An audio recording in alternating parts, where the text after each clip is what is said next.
Good morning and welcome to Stitching with Cindy Botts. Today I want to talk about a log cabin wall hanging I'm making that has a heart pieced block in the center. In my last video we talked about the log cabin block and I thought I'd show you one of the variations of what you can do with it. Now I chose very early American type prints for this, and I wanted to have a real country feeling to it, and I think I achieved that. Now the first thing we want to talk about is that this is a log cabin that I took some liberty with. So the first thing we want to talk about is the heart in the middle. That is not traditional. I made 3 with the dark blue in the center and 3 with the dark pink in the center, and I just alternated them to get this overall effect. Then I chose to do a light on one side that is almost a white. When you look at the overall, it has a speckly but a real light look. Then I chose to do on the sides a print that was very almost pastel-y, not quite, but almost. So I have a blue with some green and pink pink and darker pink flowers with the green leaves, and then I have a green print that has again the little mauve or pink flowers. Here I have a peachy pink fabric with again a blue flower, and then here a green. I think this pattern and this pattern of fabric really tie the whole thing together and give it a very country feel.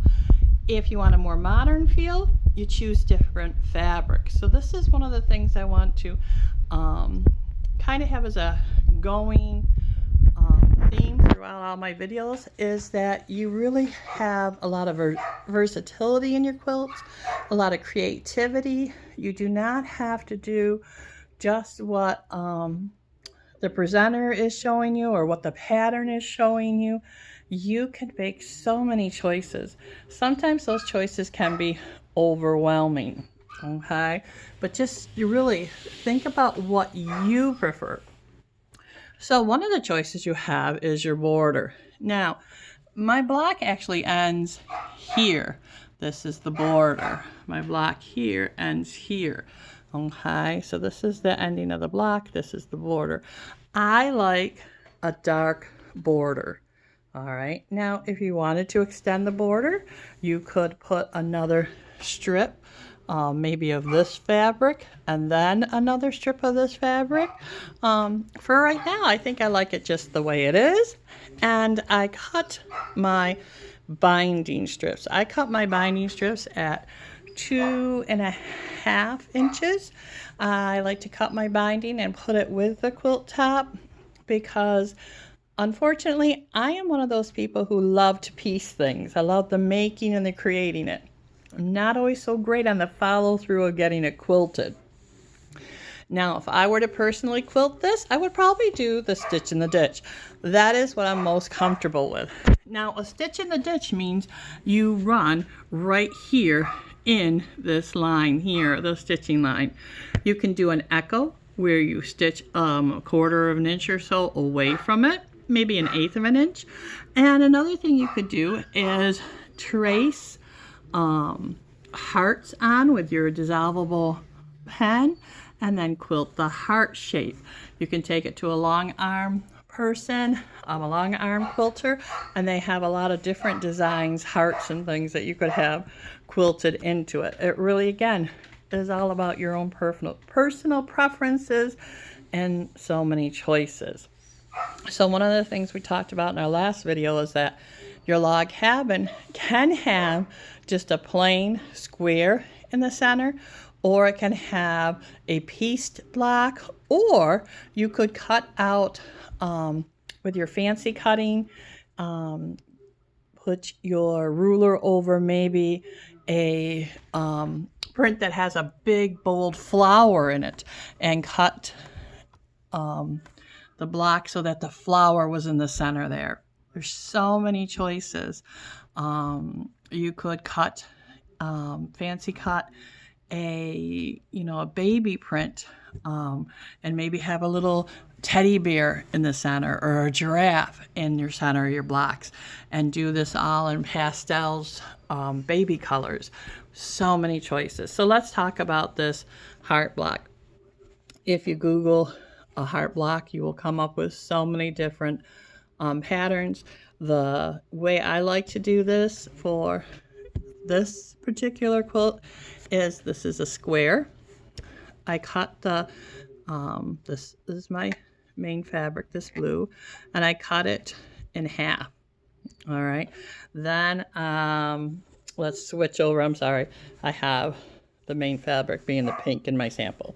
So this is was my pink square, and then I laid a large square here at the bottom, laid that on there, stitched the diagonal, pressed it back and trimmed it, so that gives this point here, this point here. Now, as you can see, when I sewed this together after I trimmed it down, I tried to keep, when I cut it, I actually tried to cut it here on the fabric. Let me show you here. Cutting it here so I have a 1/4 of an inch seam allowance before I get to the point. Some people are very, very particular and picky about getting their points perfect.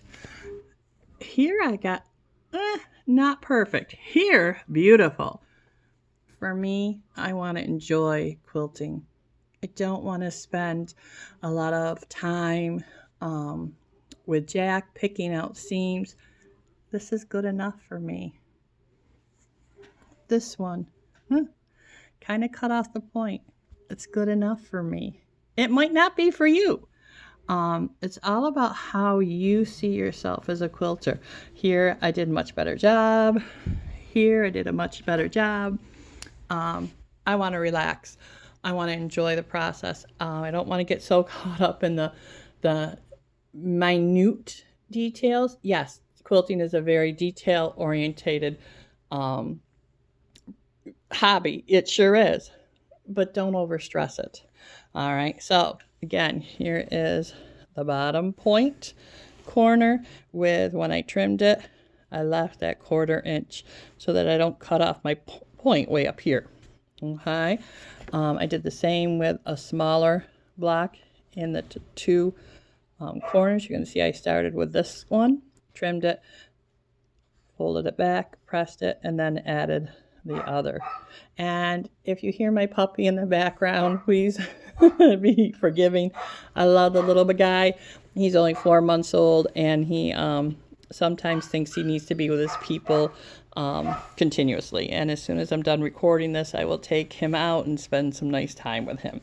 All right, so then you take, after you trimmed it, now I want you to notice here that these two are not identical. You have a left hand and a right side, a left-handed side and a right-handed side. So make sure when you're laying down your bottom pieces that one is for the left-hand side and one is for the right-hand side, vice versa. Okay?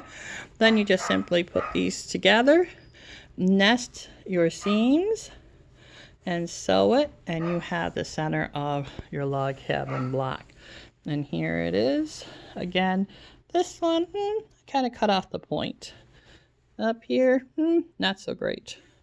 Again, make an extra block or two if you want, so that you can pick out the ones that came out more to your liking. All right, so this is my project, and I hope that you have fun working with the log cabin block. Have a great day. Bye-bye.